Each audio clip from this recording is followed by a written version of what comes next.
نحمده ونصلي على رسوله الكريم اما بعد فاعوذ بالله من الشيطان الرجيم بسم الله الرحمن الرحيم رب اشرح لي صدري ويسر لي امري واحلل عقدة من لساني يفقهوا قولي۔ آیت نمبر ہے 43۔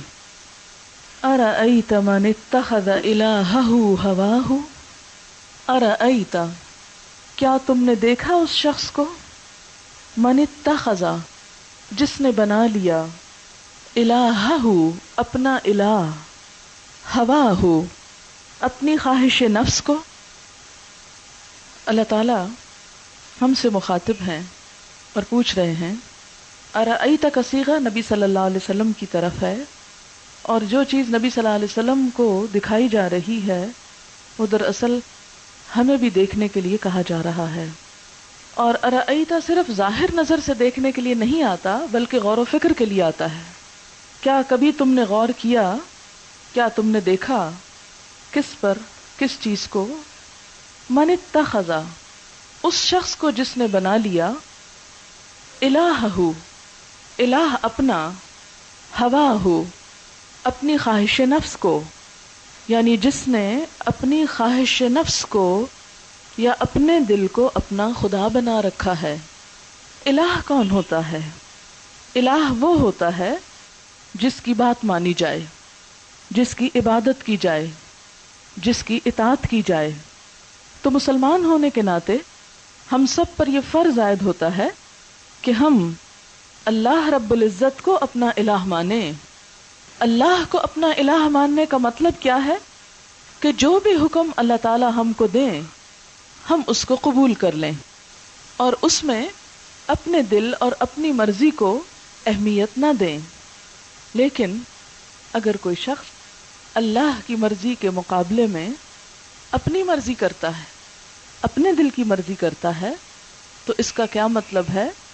کہ دراصل اس نے اپنے دل کو اپنا خدا بنا رکھا ہے، اپنا الہ بنا رکھا ہے۔ اسی لیے پوچھا جا رہا ہے، کیا تم نے کبھی کوئی ایسا شخص دیکھا، کبھی کسی ایسے شخص کے حال پر غور کیا جس نے اپنی خواہش نفس کو، اپنے دل کی مرضی کو اپنا خدا بنا رکھا ہو؟ ایسا شخص کیا کرتا ہے؟ جو دل میں آئے وہ کرتا ہے، جو اس کے موڈ میں ہو وہ کرتا ہے۔ وہ یہ نہیں دیکھتا کہ اس وقت اللہ تعالیٰ مجھ سے کیا چاہتا ہے۔ مثال کے طور پر صبح کا وقت ہے، اذان ہو چکی ہے، اللہ تعالیٰ کیا چاہتے ہیں کہ آپ اس کے حضور حاضر ہوں، نماز پڑھیں، اپنی نیند چھوڑ دیں۔ آپ کا دل کیا چاہتا ہے کہ آپ کیا کریں؟ اس وقت سوئے رہیں اور سوئے رہیں۔ اب جو شخص تو اپنی نیند چھوڑ کر اٹھ جاتا ہے اور نماز پڑھتا ہے، اس نے کیا کیا؟ اللہ کو اپنا الہ مانا اور اللہ کی عبادت کی۔ لیکن جو شخص اپنی نیند کو چھوڑ کر نہیں اٹھا، اس نے کس کو الہ مانا؟ اپنے دل کی مرضی کو، کہ اس کا دل چاہ رہا تھا سونے کو، وہ سویا رہا۔ اس کا خدا کون ہے؟ جس کی وہ عبادت کر رہا ہے، جس کی وہ غلامی میں ہے، اس کا اپنا دل، اس کی خواہش نفس۔ لہذا یہاں پر عملی طور پر ہم نے فیصلہ کر دیا کہ ہم رب کو نہیں دل کو الہ مانتے ہیں۔ پھر یہی شخص کھانا کھانے کے لیے بیٹھتا ہے، اللہ تعالیٰ کا حکم ہے کہ بیٹھ کر کھاؤ، دائیں ہاتھ سے کھاؤ۔ وہ کہتا ہے کہ میں نہیں کھا سکتا دائیں ہاتھ سے، مجھے بیٹھنا اچھا نہیں لگتا، مجھے کھڑے ہو کر کھانا اچھا لگتا ہے۔ تو اس نے کس کو الہ بنایا؟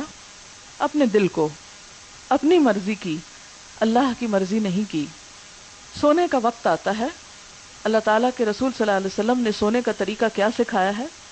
دائیں کروٹ پہ لیٹو، دایاں ہاتھ دائیں سائیڈ کے نیچے رکھو، اپنے گال کے نیچے، الٹے مت سو۔ لیکن وہ شخص کہتا ہے کہ میں نہیں سو سکتا اس طرح، میں تو الٹا ہی سونا چاہتا ہوں۔ تو اس نے کیا کیا؟ اپنے دل کی مرضی کو مانا، اللہ کی مرضی کو اگنور کر دیا۔ تو ایسا شخص کیا ہے؟ دراصل دل کو اپنا خدا بنائے ہوئے ہے۔ پھر اسی طرح اور بھی زندگی میں بے شمار چیزیں ہو سکتی ہیں۔ یہ صبح سے شام تک 2-3 مثالیں آپ کے سامنے ہیں حلال حرام کھانے کے بارے میں کہ اللہ تعالیٰ نے جن چیزوں کو کھانے میں حرام قرار دیا ہے ان کو نہ کھایا جائے، جن باتوں کو کرنا حرام قرار دیا ہے ان کو نہ کیا جائے۔ مثلاً آپ کا بہت دل چاہ رہا ہے کہ آپ کسی کی غیبت کریں، کسی کو خوب برا بھلا کہیں، یا کوئی کر رہا ہے تو آپ کو بھی مزہ آ رہا ہے، ایکسائٹمنٹ ہو رہی کہ ہم بھی ذرا اپنی طرف سے کچھ باتیں ایڈ کر دیں، تو یہ کیا ہے؟ دل کی مرضی ماننا۔ اس وقت اللہ تعالیٰ کی مرضی کیا ہے کہ آپ اپنے کام سے کام رکھیں، دوسروں کی زندگی سے کام نہ رکھیں۔ پھر اسی طرح جو ہمارے فرائض ہیں، نماز تو ایک وقت کی پابندی کے ساتھ فریضہ ہے، دیگر فرائض بھی جو ہیں ان تمام میں بھی اگر ہم کوتاہی کرتے ہیں، اپنی کسی ڈیوٹی میں کوئی جاب کر رہے ہیں اور جاب پر وقت پہ نہیں پہنچتے، یا وہاں بیٹھ کے بھی اخبار پڑھتے رہتے ہیں، چائے پیتے رہتے ہیں، وقت ادھر ادھر پاس کرتے رہتے ہیں، تو کیا کیا؟ اپنی مرضی کے کام کیے، اس ذمہ داری کو نہیں نبھایا جو اللہ نے آپ پہ ڈالی، اس وقت آپ کو نبھانی چاہیے۔ تو یہ بھی نفس کی خواہش کو الہ ماننا ہے۔ اسی طرح جب آپ باہر نکلنے لگتے ہیں تو ایک ہے کہ ایک مسلمان عورت اللہ کی مرضی کے مطابق ڈریس اپ ہو کر نکلے، اور دوسری طرف آپ کی اپنی مرضی ہے، آپ اپنی خواہش کے مطابق ڈریس اپ ہو کر نکلنا چاہتے ہیں۔ تو جب آپ نے اللہ کی مرضی چھوڑ دی اور دل کی مانی، تو آپ نے کیا کیا؟ اپنے دل کو اپنا خدا بنایا۔ اسی کے بارے میں آتا ہے خواہش نفس کو خدا بنانے کے بارے میں کہ حقیقت میں یہ بھی ایک طرح کا شرک ہے، جیسے کسی بت کو پوجنا یا کسی مخلوق کو پوجنا۔ حضرت ابو امامہ کی روایت ہے کہ نبی صلی اللہ علیہ وسلم نے فرمایا، ما تحت ظل السماء من الہ یعبد من دون اللہ تعالی اعظم عند اللہ عز وجل من ہوا یتبع۔ اس آسمان کے نیچے اللہ تعالیٰ کے سوا جتنے معبود پوجے جا رہے ہیں، ان میں اللہ کے نزدیک بدترین معبود وہ خواہش نفس ہے جس کی پیروی کی جا رہی ہو۔ یعنی زمین پر بہت سے معبود ہیں، پتھر کے، لکڑی کے، انسانی شکل میں، لیکن سب سے بدترین معبود خود انسان کے اپنے دل کے اندر بیٹھا ہوا ہے جس کی بات مانی جا رہی ہو۔ فرمایا کہ اللہ کے نزدیک سب سے بدترین معبود انسان کا اپنا دل ہے کہ جس کی انسان بات مانتا ہے۔ حضرت عبداللہ بن عباس اس آیت کی تفسیر میں یہ کہتے ہیں کہ اس سے مراد وہ شخص بھی ہے جو ایک پتھر کو پوج رہا تھا، اس کے بعد اس سے زیادہ خوبصورت پتھر اس کو نظر آیا، اس نے اس کو پوجنا شروع کر دیا۔ تو اس نے بھی دراصل کیا کیا کہ دل کی خواہش پوری کی نا۔ اگر پتھر ہی اس کا خدا تھا تو پہلے پتھر کو کیوں چھوڑ دیا؟ وہ کہتے ہیں کہ دور جاہلیت کے زمانے میں لوگ ایسے ہی کیا کرتے تھے، ایک پتھر کو پوجتے، جب اس سے زیادہ خوبصورت پتھر نظر آتا تو اس کو پوجنا شروع کر دیتے۔ اب آپ دیکھیں بظاہر تو پوجا کس کی ہو رہی ہے؟ پتھر کی ہو رہی ہے، لیکن حقیقت میں کس کی ہو رہی ہے؟ اپنے دل کی ہو رہی ہے، کیونکہ دل کو یہ نہیں یہ چیز زیادہ اچھی لگ گئی، اس کو چھوڑ دیا، اس کو اپنا لیا۔ تو جو شخص بھی صرف پتھر کے معاملے میں نہیں، کسی بھی معاملے میں اللہ کی مرضی کو چھوڑ کر اپنی مرضی، اپنی خوشی، اپنے دل کی خواہش کو پورا کرتا ہے، وہ دراصل اپنی عبادت کر رہا ہے، اور وہ اللہ تعالیٰ کے نزدیک بدترین شخص ہے۔ اب آپ دیکھیں کہ شیطان نے بھی کیا کیا تھا، اپنی خواہش پوری کی تھی نا۔ جب انسان کو سجدے سے انکار کیا تھا تو کیا کہا تھا؟ انا خیر منہ، میں اس سے زیادہ اچھا ہوں، انسان سے زیادہ اچھا ہوں۔ خلقتنی من نار وخلقتہ من طین، مجھ کو تو نے آگ سے پیدا کیا اور اس کو تو نے مٹی سے پیدا کیا، میں زیادہ اچھا ہوں۔ تو اس نے بھی کس کو پوجا تھا؟ میں کو پوجا تھا۔ تو یہ جو میں کو پوجنا ہے، میں کی بات ماننا ہے، میں کی مرضی کرنا ہے، اور میں سب سے اچھا، یہی دراصل انسان کا اپنے آپ کو الہ بنا کر اس کو پوجنا ہے۔ اور ہماری خواہش نفس جو ہے شیطان سے بڑھ کر ہماری دشمن ہے۔ آپ دیکھیں کہ انسان بعض اوقات شیطان کے ہتھ کنڈوں سے تو بچ جاتا ہے۔ پچھلے دنوں شیطان کے وار اور شیطان کے ہتھ کنڈوں پہ ہم نے بہت باتیں کی، اس سے بھی بعض اوقات انسان بچ جاتا ہے۔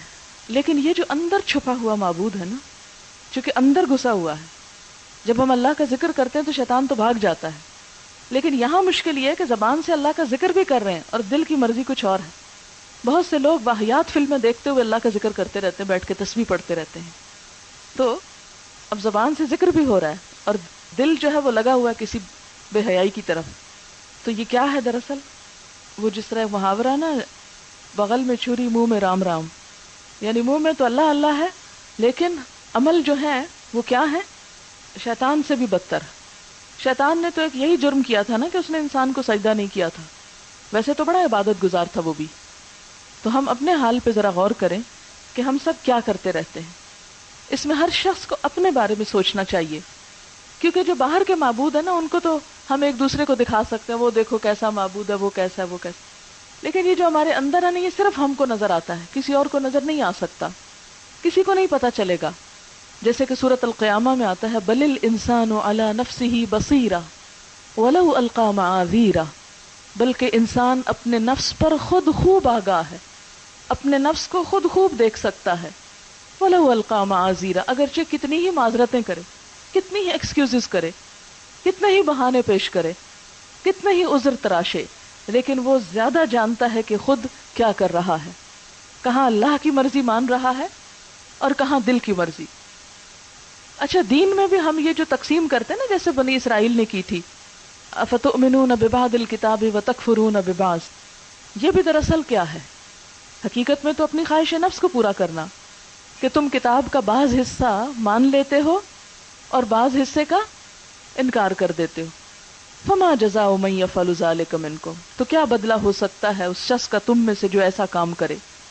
تو کوئی بھی شخص جو کتاب کے، قرآن کے بھی بعض حصے کے اوپر عمل کرتا ہے اور بعض حصے کو چھوڑ دیتا ہے، ہم سب کو سوچنا چاہیے کہ قرآن کی کس حکم کو میں ابھی تک نہیں مان پا رہی. تو آپ دیکھیں گے اس کے پیچھے رکاوٹ کیا ہے.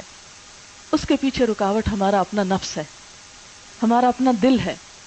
جس چیز کو ہمارا دل مان جائے، چاہے ساری دنیا اس کو برا بھلا کہتی رہے، تو ہم کر لیتے ہیں. کل بھی جو ڈسکشن ہوئی تھی اور اس میں جو مختلف واقعات اور قصے آپ نے سنے، اس میں بنیادی طور پر کیا ہے؟ خواہش نفس ہی ہے. ایک لڑکی اگر اپنا گھر چھوڑ کر بھاگتی ہے تو گھر والوں کی پروٹیکشن، عزت، جو اس کو سہولتیں وہاں ملی ہوئی ہیں، وہ ساری چیزیں چھوڑ کر صرف ایک بات سے ناراض ہو کر کے اس کی بات تو کوئی نہیں مانی گئی، وہ گھر چھوڑ کے چلی جاتی ہے. یا کسی لڑکے کی محبت میں گرفتار ہو کر ماں باپ کو اور عزیزوں، رشتہ داروں اور زندگی کی ہر سہولت کو چھوڑ کر چلی جاتی ہے. تو اس نے بھی دراصل کیا کیا ہے؟ نفس کو الہ مانا ہے نا، اپنے نفس کو پوجا ہے، دل کی خواہش کے پیچھے ہر چیز قربان کر ڈالی. تو اسی طرح کوئی بھی ایسا کام کہ جو کتاب اللہ سے ٹکراتا ہو، تو اس میں بھی ہم دیکھیں گے کہ ہم عمل اسی وقت چھوڑتے ہیں جہاں ہماری مرضی کے خلاف ہو رہی ہو کو بات. معاشرے کے خلاف ہم اس پہ بھی سٹینڈ لے لیتے ہیں، اپنے والدین کے خلاف اس کو بھی چھوڑ دیتے ہیں. سب کو ہم چھوڑ سکتے ہیں، لیکن سب سے مشکل ترین امتحان، سب سے سخت ترین امتحان اپنے دل کی مرضی کو چھوڑنا ہے. سب سے سخت بات. کل ہی کوئی مجھے قصہ سنا رہا تھا کہ ایک لڑکی کا واقعہ، کہ اس لڑکی کو ہر ایک نے سمجھایا، رو رو کے سمجھا. کسی لڑکے کے ساتھ بھاگ گئی، اور بہت ویل آف گھرانے کی لڑکی تھی، اور بھاگی بھی کس کے ساتھ؟ ایک مزدور کے ساتھ جو ڈیلی ویجز پہ کام کرتا تھا. اب ظاہر ہے کہ ایک خاندانی لڑکی ہو اور اس کے باپ کی شرافت کی پوری دنیا داد دیتی تھی کہ یعنی اتنا پائس انسان اور اتنا نیک اور اتنا.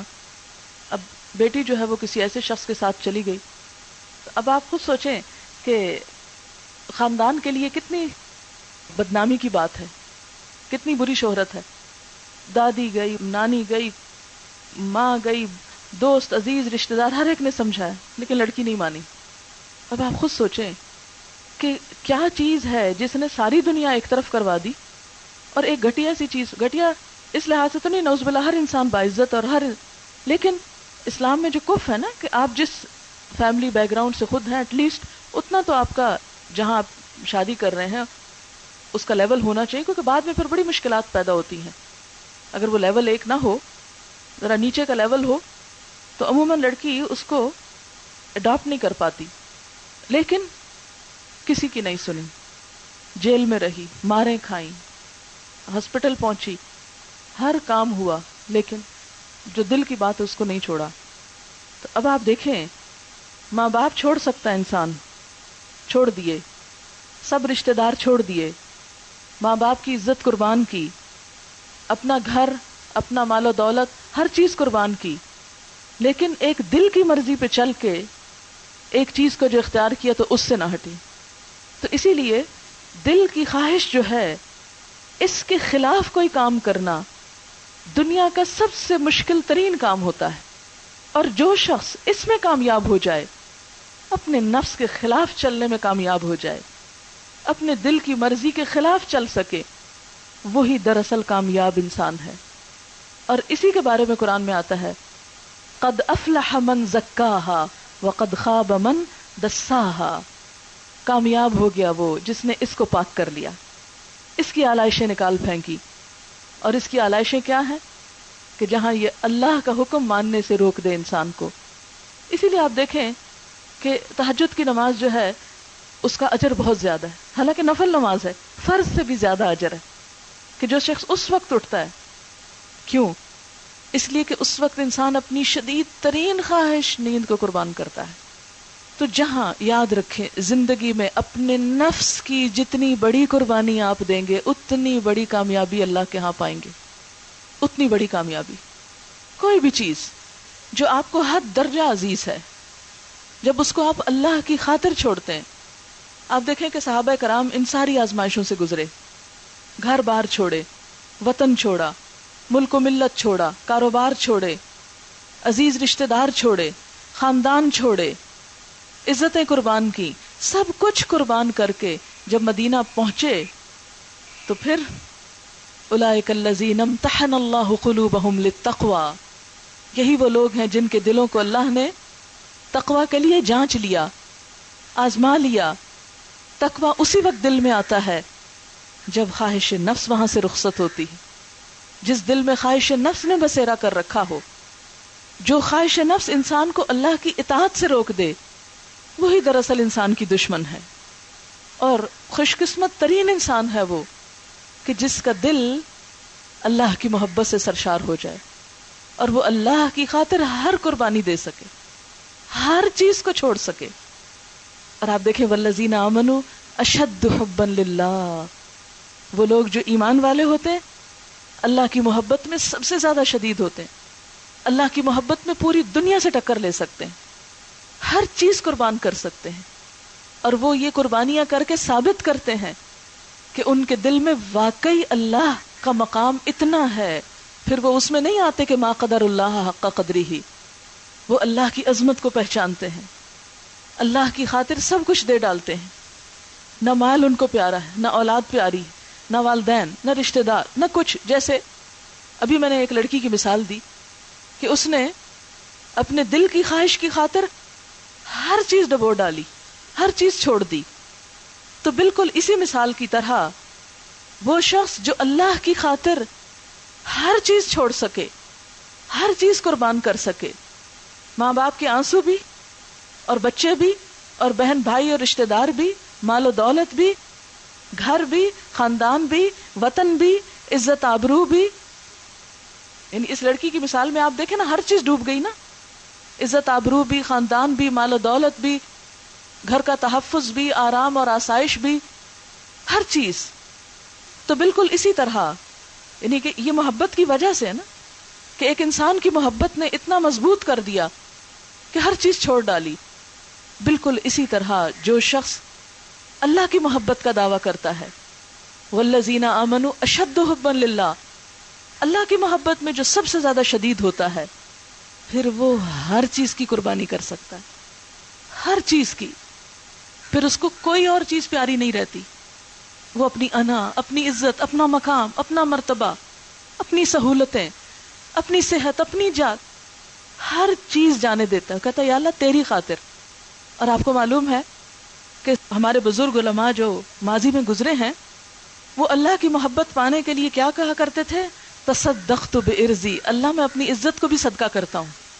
تصدقت بعرضی، کہ یا اللہ تیری محبت حاصل کرنے کے لیے، تیرے پاس جگہ اور مقام پانے کے لیے میں اپنی عزت کا بھی صدقہ کرتا ہوں کہ وہ بھی اگر کسی جگہ قربان ہوتی ہے، ذلیل و خوار ہوتی ہے تو ہو جائے، لیکن تیرے نام کو بلند کرنے کے لیے اور تیرا قرب پانے کے لیے میں ہر چیز کر سکتا ہوں. تو جب تک انسان اس مقام پر نہیں پہنچتا اس وقت تک انسان اللہ کے قریب نہیں ہو سکتا، نفس کا تزکیہ نہیں ہو سکتا کہ انسان اللہ کی خاطر ہر چیز چھوڑ سکے. وہ جیسے ایک اردو میں بھی شعر آتا نا، بڑے موذی کو مارا اگر نفس امارہ کو مارا. جس نے نفس امارہ، وہ جو ہر وقت حکم دیتا رہتا ہے ایسا کر لو ویسا کر لو، یہ کھا لو یہ پہن لو یہاں چلے جاؤ، یعنی ہر وقت خواہشات ہی خواہشات. تو جب تک انسان ان کو پیچھے نہ چھوڑ دے اس وقت تک اللہ تعالیٰ کا قرب حاصل ہو نہیں سکتا. تو اسی لیے فرمایا ارأیت من اتخذ الہہ ہواہ، کیا تم نے دیکھا اس شخص کو جس نے اپنی خواہش نفس کو اپنا الہ بنا رکھا ہے، جو چیز نفس کو اچھی لگی اسی کو الہ بنا لیا. افانت تکون علیہ وکیلا، کیا تم ایسے شخص کو راہ راست پہ لا سکتے ہو؟ نہیں. جو شخص اپنی خواہش نفس میں گرفتار ہو اسے کوئی دنیا کی قوت ہدایت نہیں دے سکتی، اسے کوئی سیدھا راستہ نہیں دکھا سکتا، اس کا کوئی ذمہ دار نہیں ہو سکتا، اس کا کوئی وکیل نہیں ہو سکتا، اس کو کوئی بھی پھر خدا کے ہاں چھڑا نہیں سکتا، کوئی بچا نہیں سکتا. یعنی افا انت تکون علیہ وکیلا، کہ تم اس کے وکیل بنو گے، تم اس کو راہ دکھاؤ گے، تم اس کی خاطر جھگڑو گے، تم اس کی صفائی پیش کرو گے. وکیل کا کیا کام ہوتا ہے؟ آپ کے بہاف پہ لڑے، آپ کے لیے کچھ کر کے دے. تو تم اس کے وکیل نہیں بن سکتے.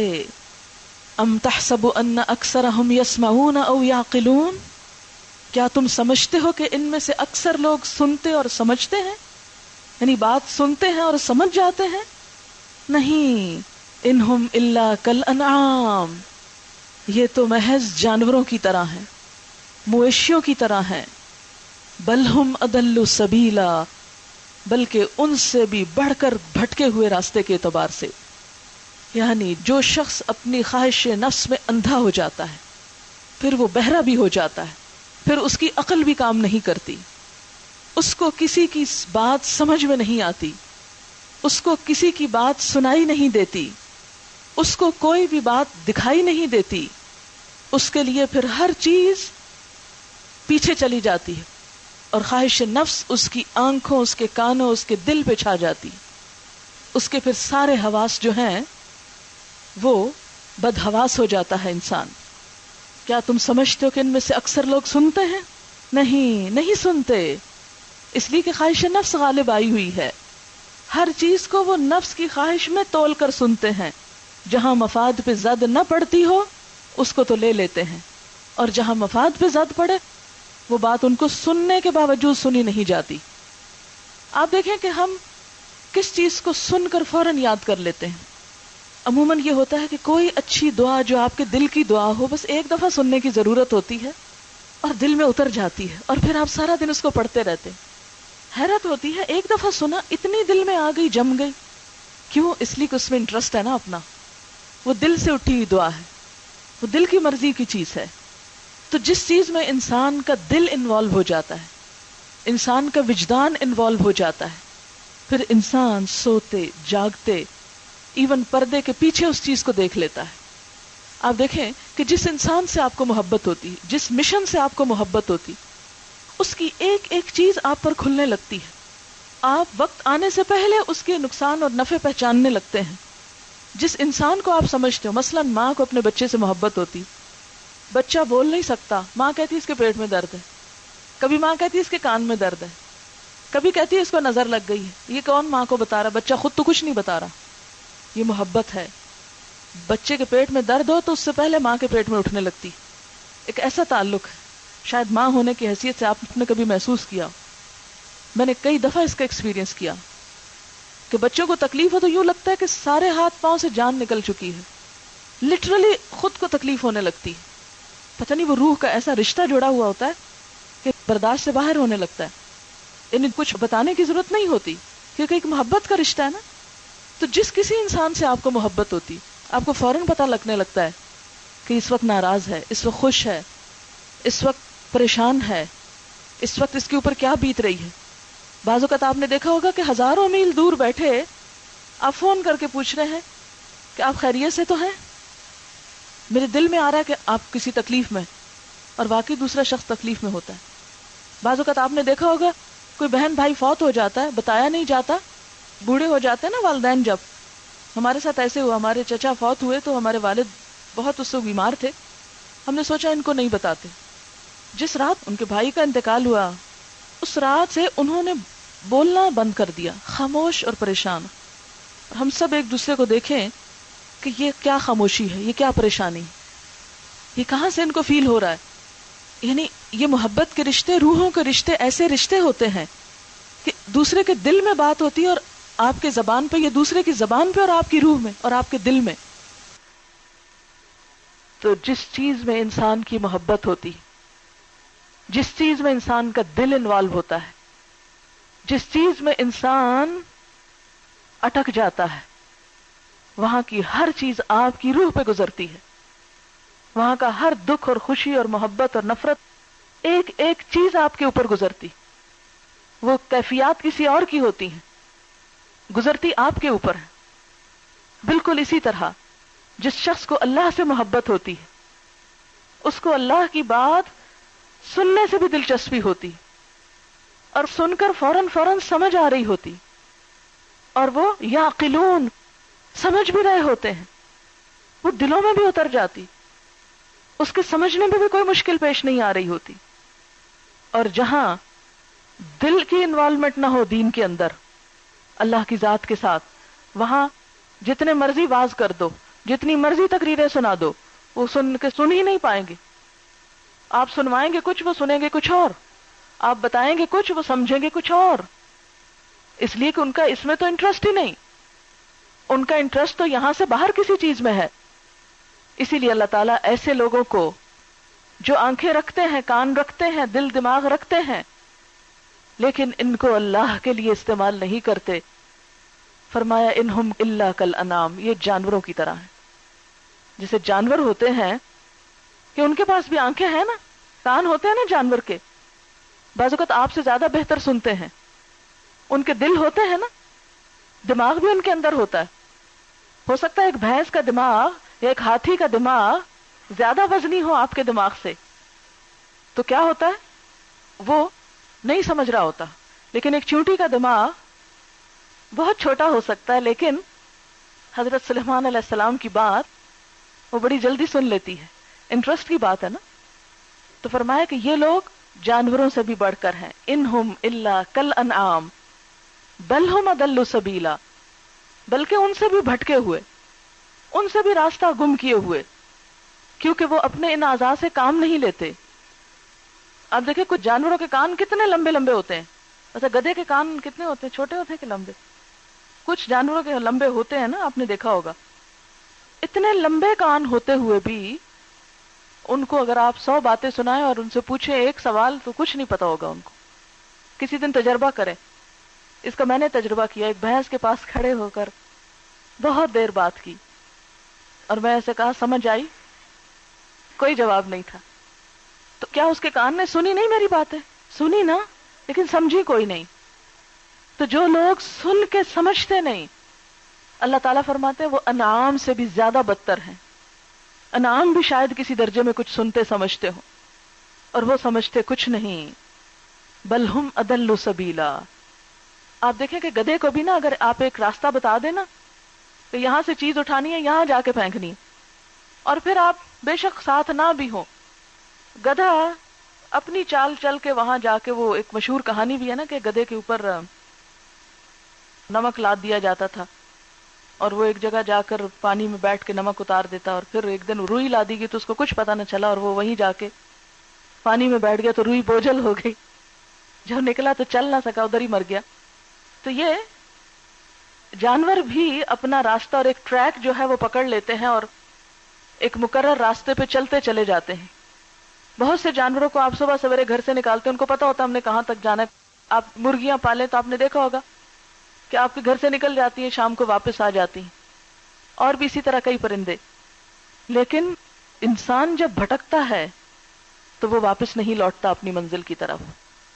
بل ہم اضل سبیلا، وہ تو اپنا راستہ بالکل ہی گم کر دیتا ہے. پھر فرمایا الم تر الی ربک کیف مد الظل، تم نے دیکھا نہیں تمہارا رب کس طرح سایہ پھیلا دیتا ہے. صبح سویرے جب سورج طلوع ہوتا ہے کتنا لمبا سایہ ہوتا ہے، پھر چھوٹا ہوتا جاتا ہے، پھر شام کو جب غروب ہوتا ہے کس طرح پھیلتا چلا جاتا ہے.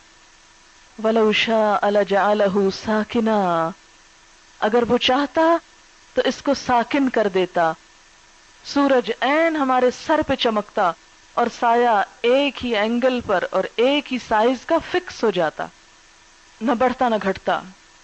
لیکن اللہ نے ہم پر بڑا رحم کیا کہ ہم ایک ہی چیز دیکھ دیکھ دیکھ کر بور ہو جاتے، مصیبت میں گرفتار ہو جاتے. ثم جعلنا الشمس علیہ دلیلا، پھر بنایا ہم نے سورج کو اس پر نشانی، رہنما.